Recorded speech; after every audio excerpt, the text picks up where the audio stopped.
Ahora es en la mañana, ¿eh? Hermosa mañana, ¿eh? Fresquita, linda, bastante Sí, espectacular está. espectacular. Soleada, Sí, sí. ¿no? Digamos, Por se puede suerte salió decir, el ¿eh? sol. Sí, por Ujú. fin, ¿no? Por fin, ¿no? Parece que vivimos más en invierno que Bueno, Víctor, de la audiencia llamó al final. Me parece, yo te Y... vi caída ahí alguna. Sí, había una pregunta ahí que no Bueno, vamos a ¿qué tratar, preguntan? A ver. ¿no? Claudio nos pregunta, pero dame un segundito que le digo a la audiencia que si se quieren comunicar con nosotros lo pueden hacer a través del 097-159-383, ¿sí? O si no a través del 093-932-832, ¿sí? Tengo dos mensajes de WhatsApp por acá, que recién nos escribía. Dice, hola mi querido amigo, saludo a Claudia también de parte de Sandy. Sandy te manda saludos desde el Un, Paraguay. un Y beso enorme para vos, Andy. y creo que hay alguien más por allá de Paraguay. Después, Sandy, si sabés quiénes nos escuchan desde aquel lado, avisanos por allí, ¿eh? Interesante programa, quedé impresionada. Voy para ahí para hablar por el lunes. Dice saludos y felicitaciones, Margarita, Margarita Tejera del grupo de poetas Nicolich, escritora y poeta ella. Muy bien. No se escucha, impresionada, mirá vos. Uno siempre está aprendiendo cosas interesantes, ¿no? Muy bien, por allí nos preguntaban, por allí, Claudia, nos dejaron una tocaya. Cuando los atrapan en la primera redada policial que en algún momento tú mencionaste hoy, ya lo venían investigando, ya tenían algún indicio de que ya habían tenido su primera víctima ya, Sí, o ya había cometido su primer creo crimen, que ¿no? la pregunta para redondearla es, bueno, si la policía ya pensaba que estaba ante un grupo criminal que estaba actuando en forma sucesiva. Ahí En va. realidad no, en realidad no. O No. sea, a ellos cuando los atrapan es por el secuestro de la señora Nélida Bollini de Prado, Bien. la cual era una empresaria fúnebre, de pompas fúnebres, que a su vez tenía dos hijos que eran dos prominentes industriales dedicados a la industria automotriz, o sea, Ujú. gente de mucho dinero que a su vez el fallecido esposo de la señora Nélida Bollini había sido socio en algunas actividades comerciales también con Arquímedes Pucho. Y la policía solamente tenía en mente ese caso porque las únicas víctimas, familiares de víctimas que denuncian, da la peculiaridad que Ajá. son los hijos de la señora Bollini de Prado, que eran los que recibían los mensajes extorsivos y los que difirieron y dilataron bastante el pago y tuvieron la perspicacia de hacer la denuncia, a diferencia de las familias de otras víctimas que lamentablemente, por supuesto, el hecho de denunciar y que actúe la policía no es garantía necesariamente de que se va a atrapar a los culpables y se va a evitar el asesinato, en este caso, del secuestrado, pero por lo menos algunas posibilidades hubiera habido. Y volviendo a la pregunta, sí, sin duda alguna, o sea, la policía solamente se concentraba en este caso. Cuando los atrapan, no tienen idea de que ellos ya era una banda que tenía antecedentes delictivos, que había cometido otros secuestros digamos, el desenlace fatídico del asesinato. Pero después se van entrelazando, van surgiendo pistas Ujú. posteriores y quizás un poco el nexo, el que permite a los investigadores policiales y también a la justicia. También hay que destacar a la juez Servini de Cubría, que fue la juez de instrucción que actuó, Ya. que el día que se hace la redada donde se cae la casa de los Puchos y se puede descubrir que esta señora encontraba en el sótano encadenada y la liberan, bueno, la propia juez va, la contiene de alguna manera, coopera y coordina, digamos, la actividad policial, que fue anterior, por supuesto, la juez no entró con la policía, sino que la policía fue al frente y después la juez, avisada de que se encuentra la secuestrada, entra y intercambia con ella. Bien, pero lo cierto es que la jueza Servini de Cubría tiene mucho mérito también, porque ella va atando cabos y también surgen algunos delatores. Es muy importante una persona llamada Gustavo Contemponi. Ujú. ¿Quién es Gustavo Contemponi? De alguna manera es un miembro, pero un miembro externo de ese clan que tiene la particularidad que era un clan familiar, como ya dije, ¿verdad? Por eso se llama el clan o la familia Pucho, Bien. que tenía a dos secuaces activos, que era Fernández Laborde, el lugarteniente, incluso el ejecutor, por lo menos de uno de las víctimas.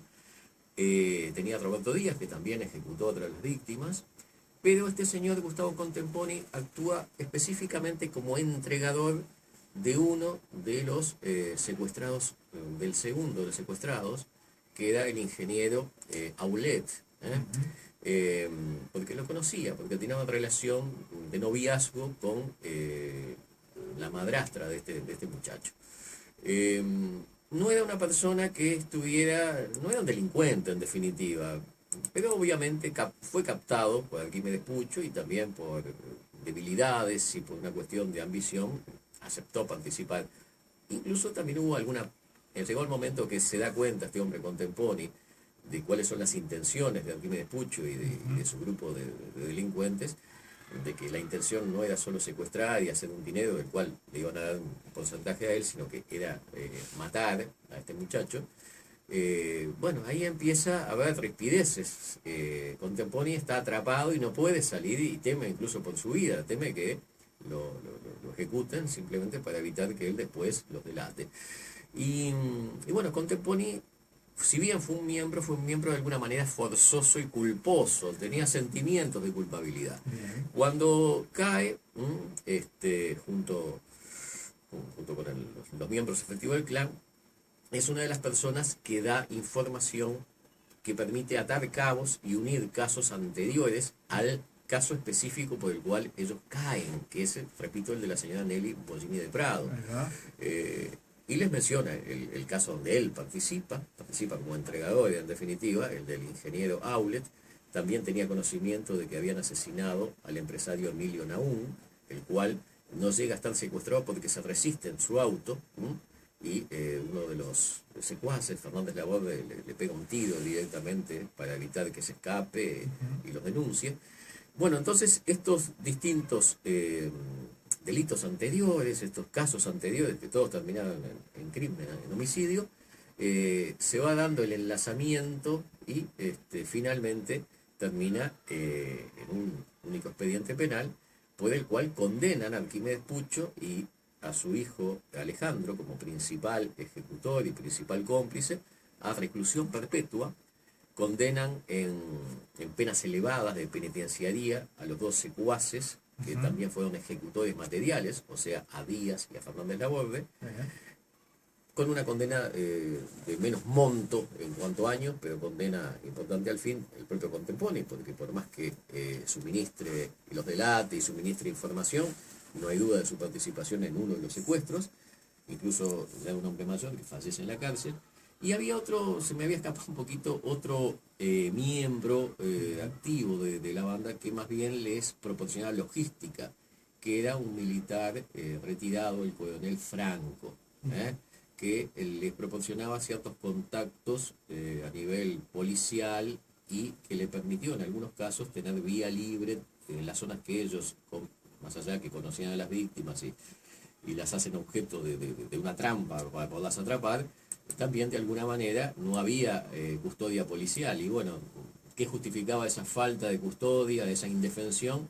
Bueno, los contactos que proveía el coronel retirado Franco, que también fallece en la cárcel. No es un miembro tan activo del punto de vista de ser un ejecutor o de participar físicamente en los secuestros o después que mantenían a los cautivos, pero externamente colaboraba y obviamente se llevaba su porcentaje económico de estos delitos. Bien, o sea, la parte de la recompensa que recibían, obviamente parte del dinero también era compartido con ellos. Con ellos, exactamente. En este caso. ¿Qué crímenes cometieron y qué acercamiento tenía con su víctima? De cierta manera ya hemos comentado al principio, ¿no? Pero Sí. ¿cuántos fueron los crímenes específicamente y específicamente un poco más el acercamiento particular con cada uno de ellos, ¿no? Que era algo medio particular, ¿no? Más allá de que eran conocidos, sí, pero Perfecto. tenía una Vamos a particularidad. destacarlo, esta sucesión de crímenes Bien. y de delitos cronológicamente. Bien. Por lo menos lo que queda en los expedientes judiciales, repito, porque Sí. quizás hayan cometido más crímenes, pero de alguna manera no quedaron registrados, comprobados. Por ¿ah? alguna razón particular. Esto arranca en el año 82. El primero es el secuestro y posterior ejecución de Manutiano, de Guillermo Ricardo Manutian. Guillermo era el hermano que vive actualmente tuvo una gran incidencia porque fue un gran perseguidor de ellos, o sea, colaboró con la investigación policial y después, una vez que ellos estuvieron detenidos y apresados, los miembros del clan Pucho, al estar encima de las causas judiciales, su participación fue muy valiosa para evitar que pudieran antes de tiempo salir sin haber cumplido la condena, cosa que se intentó en varias oportunidades porque hay gente con muchos contactos. Pero volviendo a la pregunta, el primer asesinato, el primer secuestro es sobre Ricardo Manutian, que era el hijo y la mano derecha de su padre, que era un gran empresario de almacenes, una cadena de almacenes llamada Tanti, que era en la década del 70 de las más importantes que había, ¿no? Cadena de almacenes que, dicho sea de paso, después no siguió adelante o cambió de nombre porque el padre de este chico que fue victimizado quedó tan choqueado que ya no quiso tener más vinculación y prefirió vender el negocio, y por eso se pierde el nombre de la empresa. Una familia armenia de apellido Manukyan. Ricardo, la víctima, el futuro asesinado, tenía una amistad, una vida social, compañerismo con Alejandro Pucho. Alejandro Pucho, el Radbier, el famoso, el simpático miembro del clan Pucho, y quizá el aparentemente más inofensivo, el que menos se sospecharía, ¿verdad? Bueno, sin embargo, es el que oficia de entregador podría decirse, de su amigo. Eso lo destaca mucho tanto la película como la serial. Pero hay que hacer la aclaración que tanto la película como la serial tienen algunos tintes, o bastantes tintes, ficcionales, como es lógico. Claro, ¿verdad? obviamente, para captar un poco más la atención.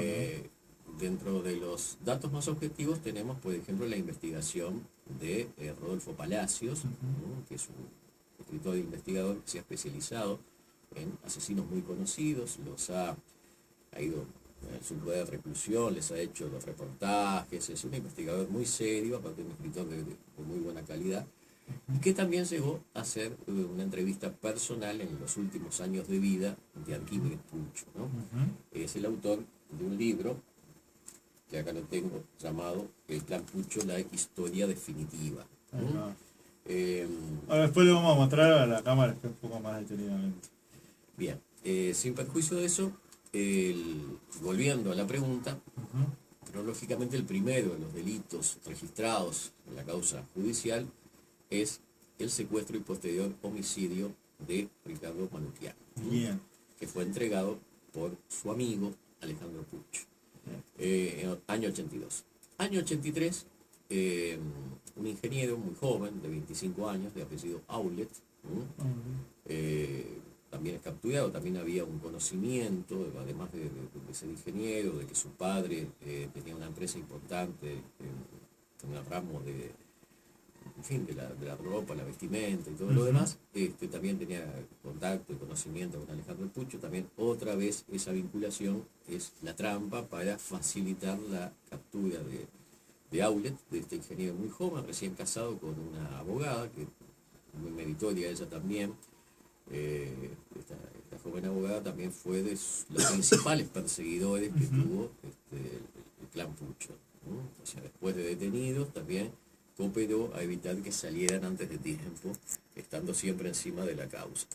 El tercer asesinato es sobre Emilio, sobrenombre Milo Naum, empresario de origen turco, un hombre joven, también 38 años, empresario de la vestimenta, un industrial de la marca McTaylor, era el nombre de la marca de vestimenta, muy pujante en ese momento, que era conocido de la familia Pucho en general, y que tiene la particularidad, el caso de Emilio Naum, de que no es apresado, él se resiste, o sea, él es emboscado en su auto, lo para incluso el propio Arquímedes Pucho junto con su principal ejecutor y lugarteniente, que era Fernández Laborde, el cual fingía ser el secretario de Arquímedes Pucho.